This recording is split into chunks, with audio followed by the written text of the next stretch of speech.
ఇక్కడ ఉద్యోగాలు ఇస్తామని చెప్పేసి ఇవ్వలేదు. ఇది ఫస్ట్ వాళ్ళు బట్టి విక్రమార్క గారు ఎలక్షన్స్ ముందు ఇచ్చినటువంటిది ఇది. దాని తర్వాత మళ్ళీ వీళ్ళు వచ్చి ఇచ్చినటువంటి జాబ్ క్యాలెండర్ ఇది రెండో జాబ్ క్యాలెండర్ ఇచ్చిండు. ఈ రెండు జాబ్ క్యాలెండర్లు ఫిల్ చేయలేదు. ఫిల్ చేయకపోగా వీళ్ళు చెప్పినటువంటిది ఏంటంటే ఇప్పుడు మొన్న వచ్చి నేను మొత్తం ఫిల్ చేసిన, అన్ని ఉద్యోగాలు ఫిల్ చేసిన, 59,000 ఉద్యోగాలు ఫిల్ చేసిన, వచ్చిన ఒక్క సంవత్సరం ముఖ్యమంత్రి గారు మాత్రం 150,000 ఫిల్ చేసినామని ఎక్కడికి వెళ్ళి చెప్తున్నారు కదా. ఆయన చెప్తున్నాడు. ఆయన చెప్పేదానికి కూడా ఇక్కడ ఆధారాలు ఉన్నాయి. ఆయన ఏమేమి ఇచ్చిండు ఏమేమి ఇవ్వలేదు అనేటటువంటిది ఇక్కడ మా దగ్గర ఇవి ఉన్నాయి. ఈ ఆయన ఇచ్చినటువంటి ఉద్యోగాలు గత ప్రభుత్వం బీఆర్ఎస్ ఇచ్చిన నోటిఫికేషన్లకు ఆయన పరీక్షలు పెట్టి ఇచ్చినాయి. ఈయన సాక్షాత్తు వచ్చి ఇచ్చినాయి ఓన్లీ 12,000 ఉద్యోగాలు మాత్రమే. ఆ 12,000 ఉద్యోగాలు డిఎస్సిలో 5,000 కలిపిండు, వేరే హెల్త్ డిపార్ట్మెంట్ లో ఒక 5,000 కలిపిండు, అంతే 12,000. అంత మించి ఏమీ ఇవ్వలేదు. అందుకు రోడ్డుకి ఎక్కినాం.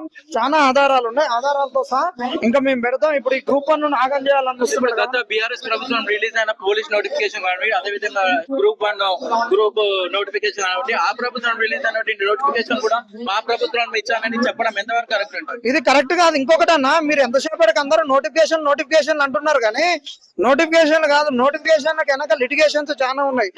లిటిగేషన్ ఫ్రీ నోటిఫికేషన్ రావాలి. అవకతవకలు లేని నోటిఫికేషన్ రావాలి. అలా జీవో 29 రద్దు చేయలేదు. జీవో 29 విషయం ఎడిపోతుంది. 46 జీవో విషయం ఎడిపోతుంది. కీలు తప్పులు వచ్చినప్పుడు ఏ విధంగా ఇస్తారు? వికీపీడియాను ప్రమాణిక అంటారు. ఒక సుప్రీంకోర్టు కూడా వెళ్ళి నువ్వు ఎక్స్పర్ట్ కమిటీకి పోని డైరెక్షన్స్ ఇస్తే ఇదే ఎక్స్పర్ట్ కమిటీ ఏం తప్పులు లేవన్నది. మరి ఆ రోజు ఎక్స్పర్ట్ కమిటీ ఎందుకు వేసిరు? మరి ఇచ్చిన క్వశ్చన్ ప్రతి క్వశ్చన్ కి ఏది తప్పు ఉంది ఏదని ఉండాలి కదా. తప్పులు లేని నోటిఫికేషన్ రావాలి. తప్పులు లేకుండా పరీక్షలు పెట్టాలి. ఒక 100 పేపర్లు 100 క్వశ్చన్లు తయారు చేయలేని బోర్డులు ఎందుకు చెప్పి వీళ్ళుండి? ఇది మా డిమాండ్స్. అంటే ఎస్సీ వర్గీకరణ కాలేదు, అందుకని ఎస్సీ వర్గీకరణ మేము కంప్లీట్ గా నోటిఫికేషన్ ఇస్తాము అని చెప్తున్నారు. వర్గీకరణ ఎప్పుడు అయిపోయింది కదా? వర్గీకరణ అయిపోయి కూడా 2 నెలలు అయింది. వర్గీకరణ అయిపోయిన జూన్ లో కూడా సర్పంచ్ ఎలక్షన్లు ఉన్నాయి. మళ్ళీ ఈ ఎలక్షన్ లో మళ్ళీ నోటిఫికేషన్ రావాలంటే కష్టం. అవును, అది పక్క వీడు లాగదీస్తుందిగా. ఈ ప్రభుత్వం అనేది లాగదీస్తుందికే. ఊకునే ముచ్చటైతే లేదు. మరి తెలంగాణ నిరుద్యోగుల కోసం రాజీవ్ వికాస్ అని 4 లక్షలు ఏదైతే స్కీమ్ పెట్టారో నిరుద్యోగులని వాళ్ళని ఆర్థికంగా ఎదగడానికి ఏది లేదన్నది. 1,00,000 రూపాయలు ఇస్తుంది, 4 లక్షలు తీయడు. డబ్బులు లేవంటుండు. 4 లక్షలు ఎన్నోటి ఒట్టి మాటలు, గాలి మాటలు. ఈ 1,00,000 రూపాయలతోటి ఇదేదో చేయాలనుకున్నాడు కానీ నోటిఫికేషన్ లేదు. ఎవడు నన్ను కోసుకొని తిన్నా ₹1 లేదంటున్నాడు ఖజానాలో.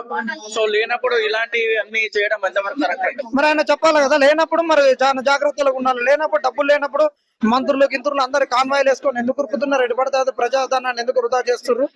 అది చేయొద్దు అనేది కూడా ముఖ్యంగా ఏం చెప్పాలనుకున్నారు. ఒకటే, వీళ్ళు తప్పు చేసారు. నోటిఫికేషన్ లేకుండా మాత్రం వదిలిపెట్టేది లేదు, అంతే.